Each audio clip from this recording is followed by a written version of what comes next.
That is the Hallgrímur Church, built in 1945. A little supermarket here.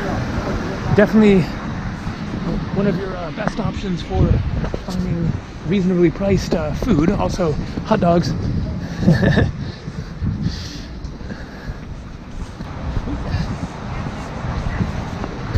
And so today is January 4th. It is 48 degrees Fahrenheit, and so it is actually fairly warm for middle of January in the North Atlantic Ocean. Iceland actually has a relatively moderate climate because of the Gulf Stream.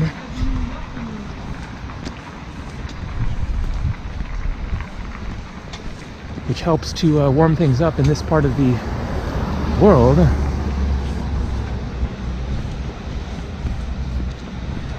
Today is my third day in Iceland, my second time to Iceland. I was last here 2 years ago, and it is my last day. I am flying tomorrow back to the United States, completing a 4.5 month journey around Europe. And so I just thought that I would do one last little video walking through the streets of Reykjavik, give a little taste of it. I'm on a different street from the one that I have shown in a couple of other videos, the Laugavögur street, which I know I'm not saying right, and also I think the Vögur part means street.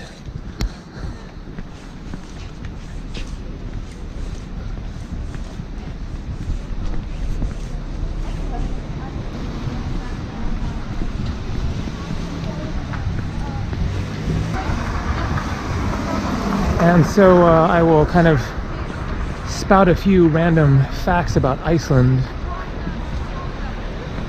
And so it is a island nation, of course, and considered to be part of Europe, although it straddles the continental shelves of North America and Europe. The divide, the official geographical divide between North America and Europe is actually smack in the middle of Iceland here.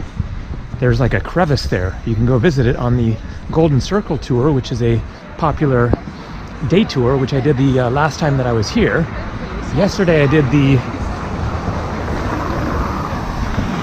South Shore Adventure day tour, which goes to the south and to the southernmost village of Vik, and to the Skogafoss waterfall and another waterfall and a glacier and the black sand beach. That was 10,500 Icelandic kroner, and so they use their own currency here, and that comes out to about $90 for the day tour, which did not include lunch or any extras or anything.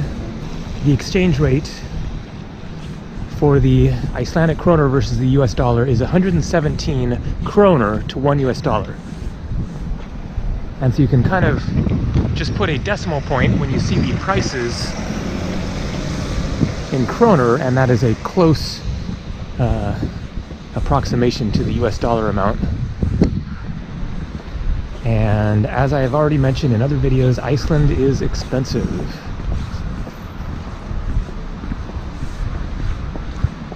I've been to 62 countries, and definitely the most expensive country that I've been to, about the same as Switzerland.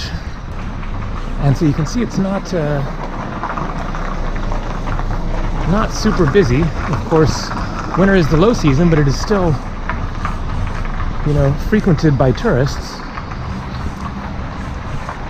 The bus that I was on was almost full yesterday. And of course the weather is very variable, and it could be blizzard conditions or whatever. Maybe this is a you know, bit of a warm spell even for Iceland.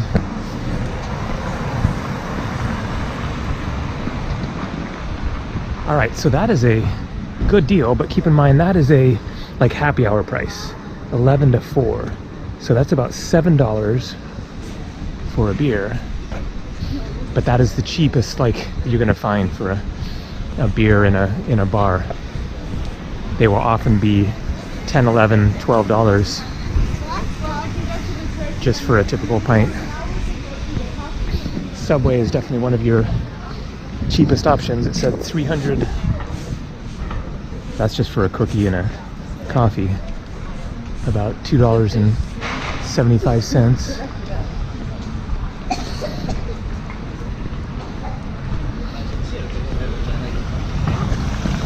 I am staying at a hostel that is actually a really good deal. It's $20. It is a couple of miles away, so it's a little bit of an inconvenient location.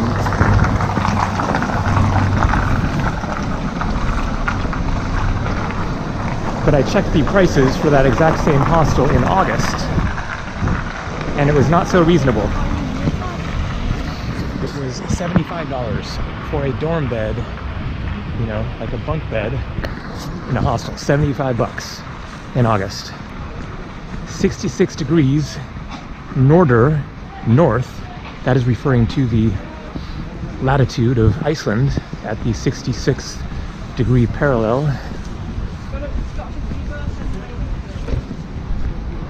I think I might actually be on the Reykjavik street now. Yes, this is the most popular tourist shopping restaurant street.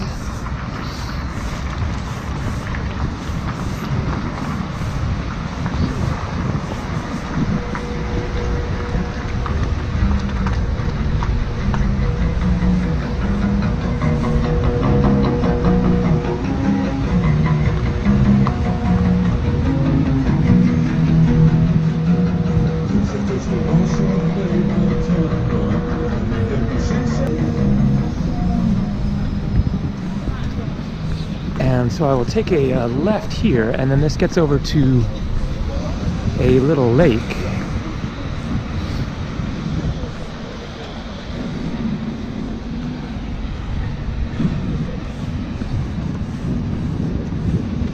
Not exactly sure what this is depicting, but yeah, I guess a woman carrying water, it looks like.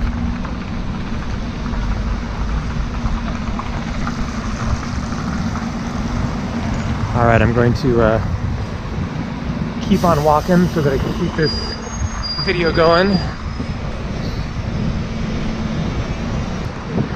And so it's just been a 3-day visit to Iceland this time. The first day I went to the Blue Lagoon, which is like, you know, one of the main tourist attractions here in Iceland, and it is worth it, but it is expensive.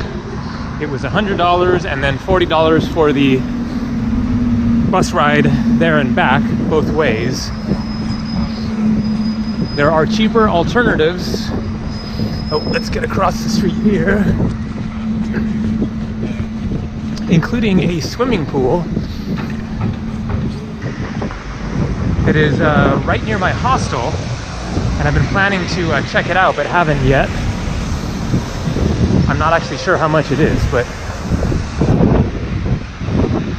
it will definitely be less than $100. And there are other hot springs, including like wild, you know, primitive, natural hot springs that are free if you can find them. I haven't, you know, researched that, but I'm sure if you like did some research online and looked for natural hot springs of Iceland, something like that, then you would find them. That would entail renting a car, which also will be expensive. And so the next time that I come back to Iceland, I will definitely do like a more, you know, major trip instead of just a few days. The last time I was here just for like 5 days. But I will plan to come here and rent a car or something like that and get around and see more of the island. Actually, it's kind of one of my travel bucket list items, you could say, is to hitchhike all the way around Iceland. There's a ring road that goes all the way around the country, and although they speak Icelandic, of course, in Iceland, also basically everybody speaks English, and so I bet it would be pretty easy to hitchhike in Iceland, and you would be able to talk with the locals. So maybe another time, and probably more likely in summer. And so that is a plane taking off from the domestic airport, which is near town, whereas the international airport, the Keflavik airport, is about a 45-minute drive away from here. And so here is that lake.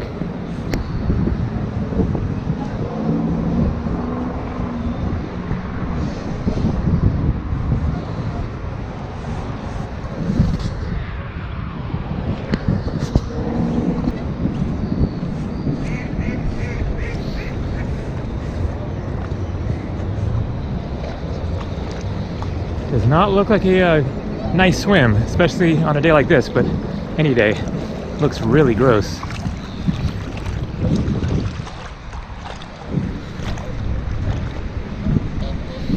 Alright, that is going to do it for Reykjavik and Iceland.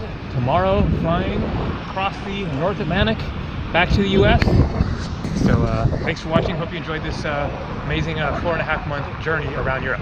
Later.